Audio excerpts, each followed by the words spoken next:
Bursa saham adalah panggung ambisi yang tak pernah tidur. Lampu-lampu berkedip, angka-angka bergerak liar. Kekayaan bisa tercipta dan lenyap hanya dalam hitungan detik. Bursa menampilkan diri sebagai kuil kapitalisme modern, tempat logika dan strategi seolah menjadi raja. Inilah kisah yang selalu kita dengar, narasi yang disuguhkan kepada masyarakat. Namun di balik gemerlap layar dan dentang bel perdagangan, tersembunyi kenyataan yang berbeda. Dunia ini penuh rahasia, di mana batas antara yang legal dan ilegal menjadi samar. Di sini, permainan tidak selalu berjalan dengan adil. Permainan ini dikendalikan oleh mereka yang berkuasa, memanipulasi nasib jutaan orang demi keuntungan pribadi. Di balik tirai pertunjukan besar ini, ada drama yang jauh lebih gelap. Sebuah konspirasi yang dirajut oleh benang keserakahan dan kekuasaan. Para pelakunya bukan hanya pedagang dan pialang. Mereka adalah sosok-sosok berpengaruh yang tersembunyi di tengah keramaian. Ada regulator yang seharusnya mengawasi sistem, manajer dana lindung nilai dengan kekayaan luar biasa, dan politisi yang membuat aturan main.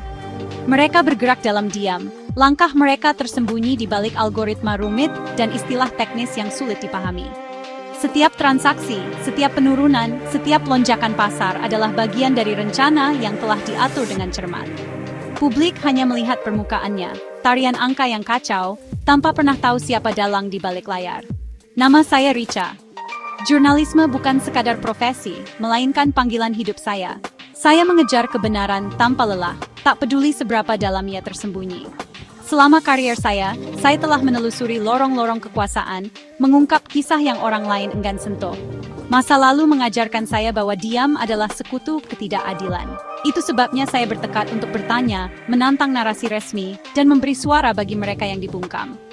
Dorongan ini telah membawa saya ke banyak tempat berbahaya, namun tak ada yang seberbahaya dunia yang akan saya masuki kali ini. Penyelidikan saya bermula dari bisikan, anomali samar di lautan data pasar. Serangkaian transaksi yang tampak legal, namun ritmenya terasa janggal. Perdagangan bayangan, fiktif, sengaja diciptakan untuk menggelembungkan nilai sebelum aksi jual besar-besaran. Polanya sangat halus, tersembunyi dengan cermat, hampir tak terlihat. Tapi saya menemukannya. Satu benang longgar, dan saya tahu, jika saya menariknya, seluruh jaring kebohongan bisa terurai. Ini bukan sekadar kejahatan finansial. Ini adalah pengkhianatan terhadap kepercayaan publik dalam skala yang luar biasa. Untuk memahami perdagangan hantu, saya membutuhkan seorang pemandu. Seseorang yang tahu bahasa rahasia gang-gang gelap pasar. Pencarian saya membawa saya pada sebuah nama yang hanya diucapkan dengan nada berbisik John. Dia dulunya seorang analis pasar yang brilian, bintang yang sedang naik daun di Wall Street. Tapi karirnya hancur bertahun-tahun yang lalu ketika dia mencoba mengungkap skandal besar. Dia menjadi orang buangan, hantu dunia keuangan, dibungkam dan didiskreditkan oleh sistem yang ingin dia perbaiki. Menemukannya tidak mudah. Dia telah menghilang, meninggalkan jejak peringatan bagi siapapun yang berani mengikutinya. Pertemuan pertama kami bersifat rahasia, diadakan di sudut remang-remang sebuah kafe yang terlupakan.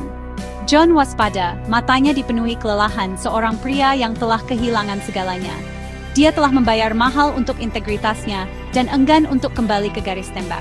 Saya mempresentasikan temuan saya, grafik dan data yang menunjukkan transaksi hantu. Saya menjelaskan keyakinan saya bahwa ini bukan insiden terisolasi, tetapi gejala penyakit yang jauh lebih besar yang menginfeksi jantung pasar. Saya tidak hanya menawarinya sebuah cerita, saya menawarinya kesempatan untuk penebusan. Perlahan, ragu-ragu, John mulai berbicara. Dia mengenali pola yang saya temukan.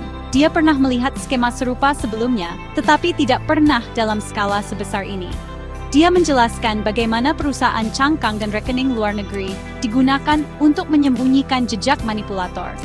Dia menggambar peta dunia bawah keuangan, menghubungkan titik-titik antara dana lindung nilai yang kuat dan regulator yang seharusnya mengawasi mereka. Pengetahuannya adalah kunci, membuka pintu yang tidak pernah saya ketahui keberadaannya.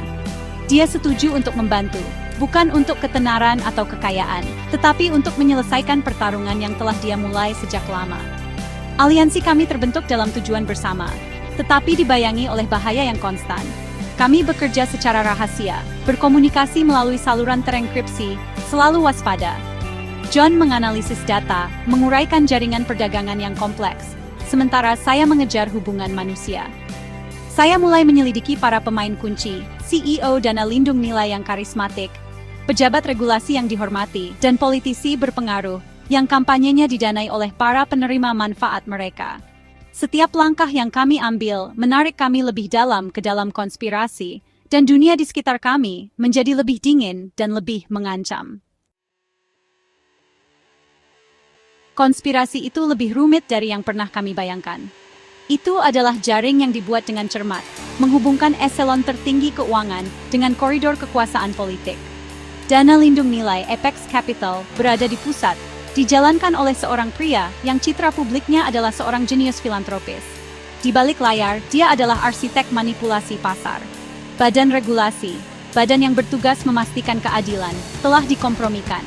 Pejabat kunci berada di daftar gaji Apex, menutup mata terhadap pelanggaran terang-terangan, sebagai imbalan atas janji-janji pekerjaan di masa depan yang menguntungkan dan insentif lain yang lebih gelap. Investigasi kami menjadi perjalanan berbahaya ke jantung jaringan korup ini. Setiap petunjuk yang kami ikuti, setiap orang yang kami wawancarai, tampaknya menjadi bagian dari penutupan. Kami menghadapi ancaman terselubung dan intimidasi halus. Sumber kami tiba-tiba akan diam. File akan menghilang dari catatan publik. Rasanya seolah-olah kami melawan hantu, entitas dengan mata dan telinga di mana-mana. Tekanannya sangat besar, beban konstan yang menguji tekad kami. Tokoh-tokoh kuat yang kami targetkan bukan hanya penjahat. Mereka adalah pilar masyarakat, dilindungi oleh lapisan kekayaan, pengaruh, dan kekuatan hukum. Kemudian, sebuah terobosan datang dari tempat yang paling tidak terduga. Sebuah pesan muncul di kotak masuk terenkripsi saya dari pengirim anonim. Pesan itu sederhana. Saya punya apa yang Anda butuhkan. Hati-hati. Sebuah pertemuan diatur di alun-alun umum yang ramai, tempat anonimitas di tengah kekacauan. Sosok berjaket hoodie berjalan melewati saya, tidak pernah melakukan kontak mata, dan menjatuhkan benda kecil ke dalam tas saya. Itu adalah USB drive, dingin dan berat dengan rahasia yang dikandungnya. Ini adalah pelapor kami, seorang informan misterius yang memutuskan untuk mempertaruhkan segalanya untuk mengungkap kebenaran. Isi USB drive itu meledak. Itu berisi email yang bocor, memo internal, dan rekaman rahasia yang mengungkap seluruh konspirasi.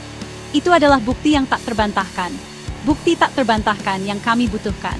Rekaman itu menangkap percakapan antara CEO dana lindung nilai, regulator, dan seorang politisi senior, dengan kejam mendiskusikan skema mereka untuk menipu publik. Bukti itu memberatkan, menghubungkan manipulasi pasar secara langsung dengan bantuan politik dan celah legislatif yang mereka sendiri bantu ciptakan. Kami sekarang memegang kebenaran yang begitu kuat, sehingga bisa menjatuhkan sebuah kerajaan. Tapi memilikinya juga menempatkan target besar di punggung kami. Dengan USB di tangan kami, taruhannya lebih tinggi dari sebelumnya. Kami memiliki kekuatan untuk menghancurkan ilusi, untuk mengungkap kebusukan di inti sistem keuangan. Tapi kekuatan ini datang dengan beban yang mengerikan. Orang-orang yang akan kami ungkap bukan hanya kuat, mereka kejam.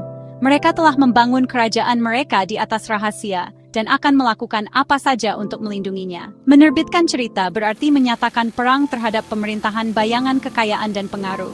Perang yang tidak kami lengkapi untuk melawannya. Jalan menuju keadilan kini diaspal dengan bahaya maut. John dan saya menemukan diri kami di persimpangan jalan, terjebak dalam dilema etika yang mendalam. Kami harus menimbang harga keadilan dengan biaya keselamatan kami sendiri. John telah kehilangan karirnya sekali karena berbicara. Apakah dia siap kehilangan nyawanya? Saya telah mendedikasikan hidup saya untuk kebenaran. Tetapi apakah saya bersedia membahayakan tidak hanya diri saya sendiri tetapi juga keluarga dan rekan kerja saya?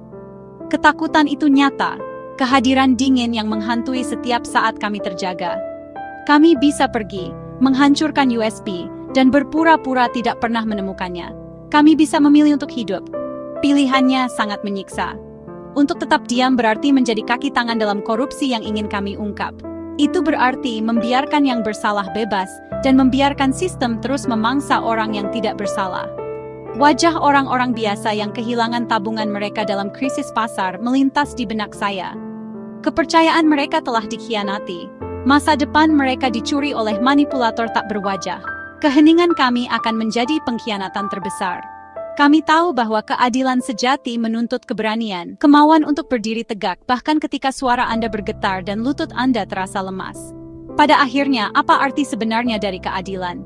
Apakah itu hanya konsep yang diperdebatkan di ruang sidang, ataukah itu hak fundamental yang harus diperjuangkan di garis depan? Kami membuat pilihan kami. Kami akan menerbitkan cerita itu. Dunia perlu melihat kebenaran, apapun konsekuensinya. Tapi saat kami bersiap untuk merilis informasi itu, sebuah pertanyaan mengerikan masih menggantung di udara. Sebuah pertanyaan yang tidak bisa dijawab oleh USB drive. Kami telah mengungkap para pemain, tetapi siapa dalang sebenarnya? Siapa dalang utama yang duduk di atas mereka semua, mengatur permainan besar dan menghancurkan ini? Cerita itu jauh dari selesai.